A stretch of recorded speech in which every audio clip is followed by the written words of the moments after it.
माझ्या भारत देशात अयोध्या मंदिर श्रीरामाचं ठिकाण असलेलं ते मंदिर, तिथं तो बाबर कुठल्या कोर्टात न जाता मंदिर तोडतो आणि आम्हाला 100-200 वर्ष कोर्टात फिरायला लागतं मंदिर बांधायला.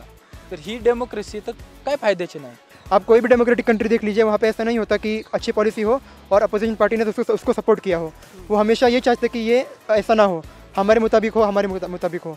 चायनामध्ये एक पार्टी जर असली तर त्यांचं जरी एकच जरी त्यांचा रूल असला तर आपल्याला तो फॉलो करावाच लागेल, जरी आपली मान्यता नसली त्या रूलला.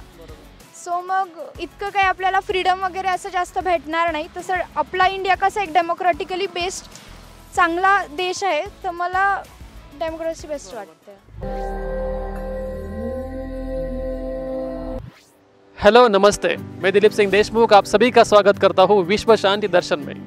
आज हम बात करने वाले हैं एक डेमोक्रेसी और कम्युनिज्म पर. हमारा भारत एक लोकशाही प्रधान देश है.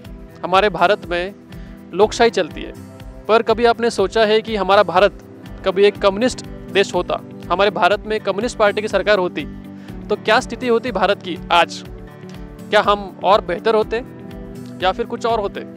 क्या लगता है आपको, कम्युनिज्म बेस्ट है या फिर डेमोक्रेटिक? आइए इसी विषय पर बात करने वाले हैं मेरे दोस्तों से. तो चलिए बात करते हैं उनसे. आपको क्या लगता है कि डेमोक्रेसी और कम्युनिज्म में क्या अंतर है?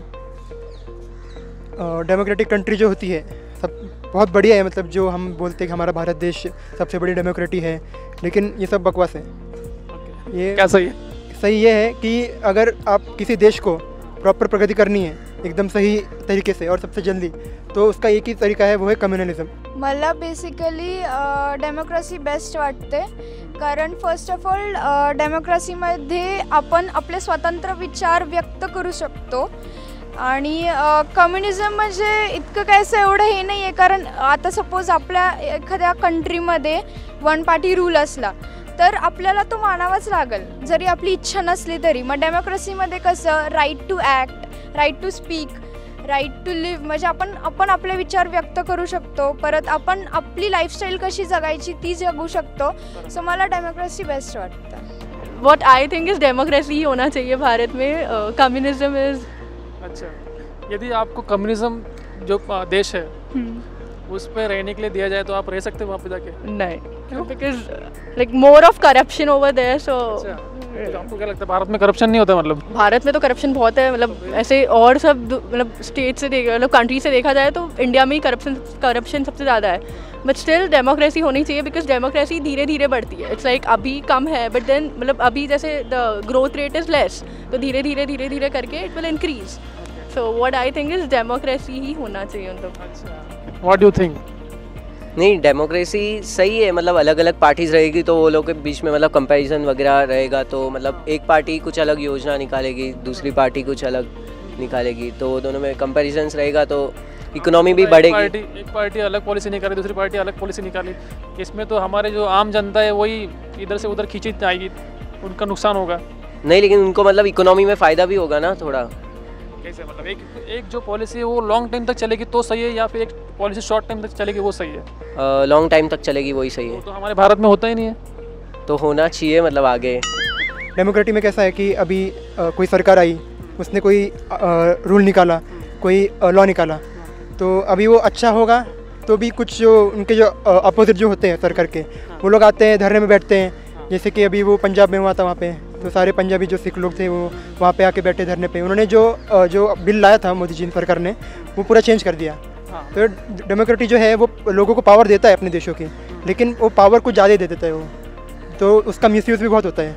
लेकिन कम्युनिस्ट जो देश होंगे उसमें ऐसा नहीं होगा. उसमें जो एक बार सरकार ने रूल निकाल दिया उनको मानना ही पड़ेगा, लेकिन सरकार भी रूल उसी हिसाब से निकालेगी कि देश की प्रगती हो. न्यूज वगैरे तर ऐकलेच असतील तुम्ही की अग्निपथ मोर्चा वगैरे जे काही काढण्यात आलेत, ते इथं भारतात वगैरे असं जर काही काढला मोर्चा तर एवढा काही त्याचा इफेक्ट पडत नाही. बट हाच मोर्चा जर तुम्ही चायनामध्ये वगैरे काढला तर सामान्य माणसाला म्हणजे मारून टाकतात किंवा त्यांच्यावरती असं टँक वगैरे त्यांच्यावरती हे करून टाकतात. तर ते खरं तर चुकीचं आहे. त्यामुळे मला डेमोक्रेसी चांगली वाटते. आपला भारत हा एक लोकशाही प्रधान देश आहे, पण जर आपला भारत आज कम्युनिस्ट देश असता तर आज आपली भारतीय स्थिती काय असते? इकोनॉमी बहुत लो होती भारत की, और मतलब एक ही पार्टी रूल कर रही होती तो फिर मतलब वो बहुत हार्ड पड़ता है इंडिया को. तो आप देखा जाए तो चाइना में भी एक ही पार्टी रूल कर रही है, वो भी कम्युनिज्म है, हाँ। और वो आज के टाइम पे हाईएस्ट इकोनॉमी देश है। भारत में होता है ऐसा कुछ? नहीं, भारत में मतलब ऐसा रूल हो ही नहीं पाता, मेरे को तो ऐसा लग नहीं रहा। डेमोक्रेटिक कंट्री है, वो सही है। अर्थातच भारताची आर्थिक परिस्थिती चांगली असली असती जर आपण एक्झाम्पलनुसार जर बघितलं, आज जे कम्युनिस्ट देश आहेत जसे की चायना, साऊथ कोरिया, क्युबा, ह्या लोकांची इकॉनॉमी खूप कमी वेळामध्ये खूप जास्त नंबरने वाढलेली आहे. आपण सगळ्या लोकांना समजून घ्यायचा प्रयत्न करतो, ही चांगली गोष्ट आहे, पण काही लोक किती समजून घेतलं काही घेतलं तरी त्या लेवलला नाही नेता येत. जे वन कम्युनिटी रूलनी जसं जी ग्रोथ होती ती खूप चांगली होती. आपण जर पुरातन इतिहासात जरी नोटीस केलं, जेव्हा भारतावरती सनातन राज्य होतं, टोटल आर्यवर्त होता, भारतवर्ष आपला टॉपला होता, इकॉनॉमी सोने की चिडिया असं आपल्या देशाला बोललं जायचं. तर त्याचं कारण हेच होतं की आपण वन कम्युनिटी रूलनी चालत होतो. आज आपण डेमोक्रेसी, सेक्युलरिझम हे ते करतो. डेमोक्रेसी ही चांगली गोष्ट आहे, पण जर ती एक लेवल असते त्याच्यामध्ये, जसं ती जर प्रॉपर इमानदारीने फॉलो केली तर चांगलं आहे, पण आपण सुडो सेक्युलरिझम फॉलो करतो, हे चांगली गोष्ट नाही असं मला वैयक्तिक माझं मत आहे. कम्युनिझममध्ये हे एखादा मोठा अधिकारी किंवा एखादा मोठा व्यक्तीच वरती जाऊ शकतो. तसं सामान्य माणसाला एखाद्या वरती जायची इच्छा असेल तरी त्याला दाबवलं जातं. पण इथे आपल्या भारतामध्ये एखादा चहावाला माणूससुद्धा प्राईम मिनिस्टर होऊ शकतात, जसे आपले भारताचे पंतप्रधान. आपको पता है अभी कि जो चाइना है वो इतना फास्टेस्ट ग्रोइंग नेशन है, एक डेवलप्ड नेशन बन चुका है वो. और क्यों? क्योंकि उनकी जो इकोनॉमी है वो हॉर्स की स्पीड से भाग रही है, और जो इंडिया की इकोनॉमी है वो एलिफेंट टाइप है कि एकदम धीरे धीरे एकदम आराम से, ऐसे उनका जो है फ्लो है जो एकदम धीरे धीरे आराम से चल रहा है. तो इस हिसाब से मुझे लगता है कि अगर इंडिया धीरे धीरे ऐसे बढ़ता रहा तो कुछ रिपोर्ट्स ये भी दावा करती हैं कि आने वाले 5 से 10 सालों में हम चाइना को बहुत पीछे छोड़ देंगे. लेकिन इसका कोई यूज़ नहीं होगा अगर इंडिया अपने कुछ चीज़ों पे कंसंट्रेट ना करे. जैसे कि मैं एक हाईलाइट करना चाहूँगा पॉइंट, जो कि है पॉपुलेशन जब बढ़ेगा तो डिमांड्स बढ़ेंगी, चाहे वो फूड की हो, चाहे अपना एजुकेशन की हो, चाहे एम्प्लॉयमेंट हो, डिमांड हर चीज़ की बढ़ेगी. लेकिन पॉपुलेशन बड़ी होने की वजह से जो नीड्स है वो बहुत कम लोग को मिलेगी. तो पॉपुलेशन जब बढ़ता है तो जो पॉवर्टी है उसके बाद वो भी बढ़ती है. अच्छा, म्हणजे तुला असं वाटतं की आपल्या भारतामध्ये एक लोकशाही प्रधान देश आपला भारत, पण आपल्या इथं प्रॉपरली रूल फॉलो केले जात नाहीत, त्यामुळे आपण कुठं ना कुठं मागे पडलो असं तुला म्हणायचं आहे. पण तरी पण आज भारताची स्थिती जी आहे ती चायना एवढीच उत्तम आहे, आपण लोकशाही प्रधान देश असलो तरी. चायना एवढी उत्तम आहे असं बोलूच शकत नाही आपण. असं मला बोलायचं नाही माझा देश कमतर, माझा भारत महानच आहे. चायनाची इकॉनॉमी, आपली इकॉनॉमी एकेकाळी सेमध्ये, एक काळ होता चायना आपल्या मागे होता, आज चायना इतका पुढे गेला, त्याचं काहीतरी कारण असू शकतं, तर ते नोटीस केलं पाहिजे. काय कारण? कारण हेच आहे की ते सगळ्यांनाच गोंजरत बसत नाहीत.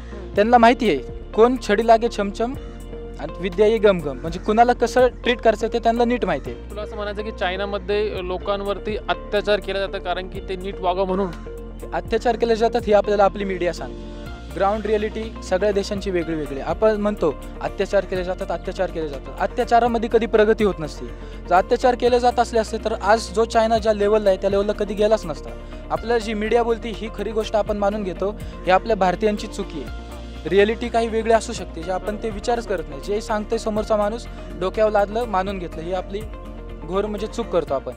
तुला काय वाटतं की डेमोक्रेटिक कंट्रीमध्ये जास्त पॉलिसी चांगल्या प्रकारे चालू शकतात की कम्युनिझममध्ये?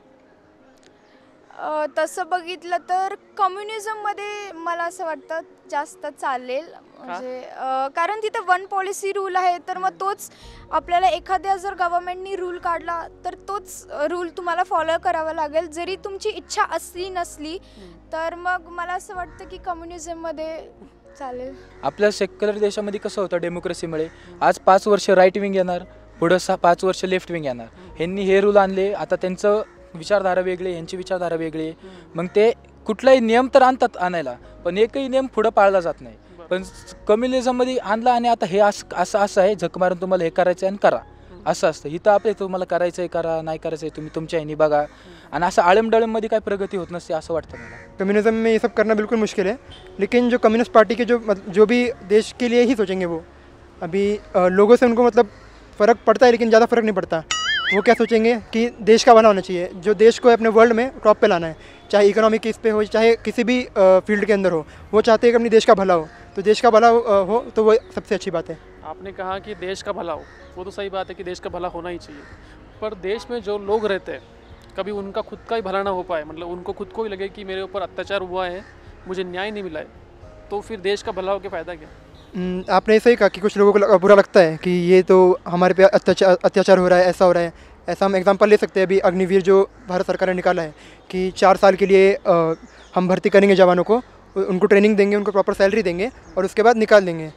वो चाहते हैं कि हमारे जो मेन जो आर्मी हो वो यूथ मेंटेन करे, तो जो यूथ जो होगा वो अच्छा कर पाएगा। लेकिन लोगों ने इसको बहुत ही गलत तरीके से लिया और सोचा कि सिर्फ 4 साल के लिए करेंगे तो इसके बाद बेरोज़गार बन जाएंगे हम लोग, ऐसा क्या होगा वैसा क्या होगा, ये सब लोग सोच रहे थे। लेकिन लोग जो है वो शॉर्ट टर्म इम्पैक्ट के बारे में सोचते हैं, लॉन्ग टर्म देखते नहीं है वो लोग कि लॉन्ग टर्म में हमारे देश के लिए कितना ये फ़ायदेमंद है। तर जगातले सगळ्यात जास्त जे देश आहेत त्यांच्यामध्ये लोकशाही आहे, तर असं का कम्युनिझम का नाही? सगळ्या दुनियामध्ये जेवढे पण देश आहेत त्याच्यामध्ये लोकशाही हे असायचं कारण असं आहे की खूप वेगळ्या वेगळ्या धर्माचे लोक आपल्या पृथ्वीवरती वावरतात, सगळ्यांना आपल्याला धरून चालायचं आहे आणि त्यासाठी डेमोक्रेसी गरजेची आहे। पण हे एक म्हणजे माझं पर्सनल मत विचार जाते की डेमोक्रेसी देशासाठी भारी का नाही। तर आत्तापर्यंत जी मी डेमोक्रेसी बघितली ती देशासाठी चांगली मी अजिबात बोलणार नाही। माझ्या भारत देशात अयोध्या मंदिर श्रीरामाचं ठिकाण असलेलं ते मंदिर, तिथं तो बाबर कुठल्या कोर्टात न जाता मंदिर तोडतो आणि आम्हाला 100-200 वर्ष कोर्टात फिरायला लागतं मंदिर बांधायला। तर ही डेमोक्रेसी तर काय फायद्याची नाही। आपल्याला काशीमध्ये मंदिर बांधायचं आहे, आपण रडतोय, अयोध्यात मंदिर बांधायचं आहे, आपण रडतोय। आपल्याला एक गोष्ट करता येत नाही साधी। ही जर अशी जर डेमोक्रेसी असेल काय फायद्याची नाही। कम्युनिझम आणा, कट्टरतावाद आणा, झालं सक्सेस, काही गरज नाही असले सेक्युलरिज्मची। आशा करता हूँ आप सभी को आज का हमारा प्रोग्राम बहुत पसंद आया होगा। सबकी अपनी सोच है, किसी को डेमोक्रेसी पसंद है, किसी को कम्युनिज्म पसंद है, पर मुझे ऐसा लगता है कि भारत जैसा देश जहाँ पर 700-800 सालों तक किसी और ने राज किया, जैसे कि मुगलों ने, उसके बाद अंग्रेज़ों ने, और उसके बाद हमारा भारत एक स्वतंत्र देश बना है। हमारे भारत के नागरिक एक स्वतंत्र नागरिक बने हैं, हर किसी को स्वतंत्र रहने का अधिकार है, जैसे कि मुझे। तो आइए इसी के साथ आज का प्रोग्राम यही समाप्त करते हैं। तब तक के लिए देखते रहिए विश्व शांति दर्शन।